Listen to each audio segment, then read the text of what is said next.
नमस्कार, मैं हूं केशव तिवारी और अलग अंदाज में रहती हैं खबरें हमारी। विंध्य क्षेत्र की रीवा लोकसभा सीट भी अपने आप में एक अनोखी सीट है। रीवा से ही बहुजन समाज पार्टी का खाता खुला था। रीवा के लोग ही थे जिन्होंने बहुजन समाज पार्टी की देश के अंदर पहचान बनाई।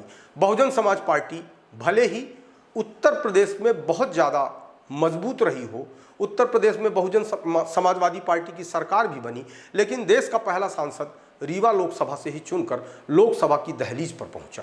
रीवा के लोगों ने देश के पहले प्रधानमंत्री स्वर्गीय जवाहरलाल नेहरू के स्टाफ को, या यूं कहें कि रसोइयों को भी सांसद के रूप में चुना। रीवा के लोगों की तासीर कुछ अलग है।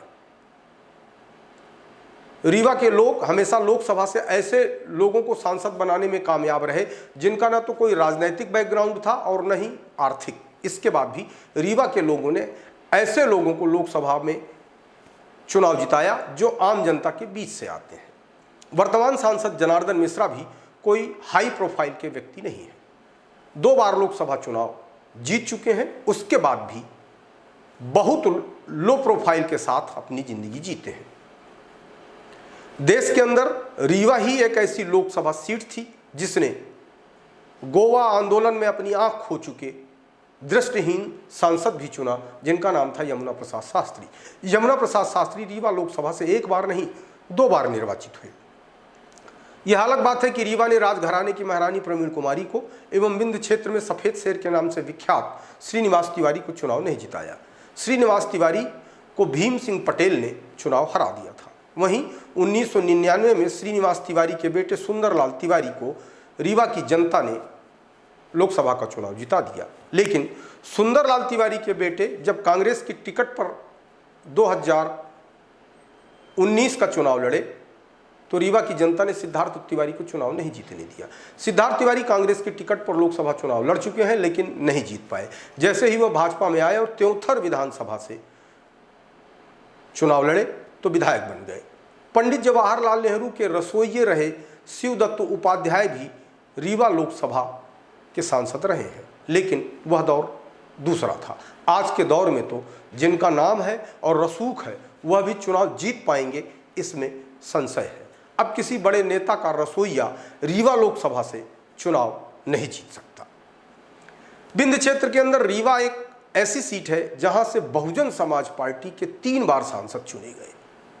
पहली बार 1991 में भीम सिंह पटेल एवं दूसरी बार 1996 में बुद्धसेन पटेल तथा 2009 के चुनाव में देवराज सिंह पटेल चुनाव जीतने में सफल रहे। 2024 के लोकसभा चुनाव में भारतीय जनता पार्टी ने एक बार पुनः अपने 2 बार के सांसद रह चुके जनार्दन मिश्रा पर ही दांव लगाया है। तो वहीं कांग्रेस ने सिमरिया के विधायक श्री मिश्रा की पत्नी नीलम मिश्रा को अपना प्रत्याशी बनाया है। अगर प्रत्याशी चयन की बात करें तो कांग्रेस ने प्रत्याशी का चयन तो ठीक किया है, क्योंकि आज की तारीख में रीवा में कांग्रेस के पास एक दमदार प्रत्याशी लोकसभा चुनाव के हिसाब से नहीं था। उस स्थिति में कांग्रेस के पास नीलम मिश्रा के अलावा कोई विकल्प भी नहीं था, क्योंकि रीवा जिले के अंदर 8 सीट है जिसमें भारतीय जनता पार्टी 7 सीट जीतने में कामयाब रही। लेकिन सिमरिया सीट ही एक ऐसी सीट है जिसमें नीलम मिश्रा के पति विधायक चुने गए हैं, जो रीवा जिले के अंदर कांग्रेस की मात्र इकलौती सीट पर चुनाव जीते। 2024 का लोकसभा चुनाव बिना लहर का है, लेकिन मोदी के प्रति आम मतदाता के दिल में सम्मान है। एक तरफ भारतीय जनता पार्टी के प्रत्याशी मोदी मैजिक के सहारे हैं, तो वहीं कांग्रेस के प्रत्याशी एंटी इनकम्बेंसी के सहारे चुनाव लड़ रही हैं। जमीनी स्तर पर तो मुकाबला कांटे का दिखाई दे रहा है, लेकिन अंडर करंट यदि कोई मामला रहा तो भारतीय जनता पार्टी चुनाव जीत सकती है, और यदि सरकार विरोधी लहर हावी होने पाई तो मामला कांग्रेस के भी पक्ष में जा सकता है।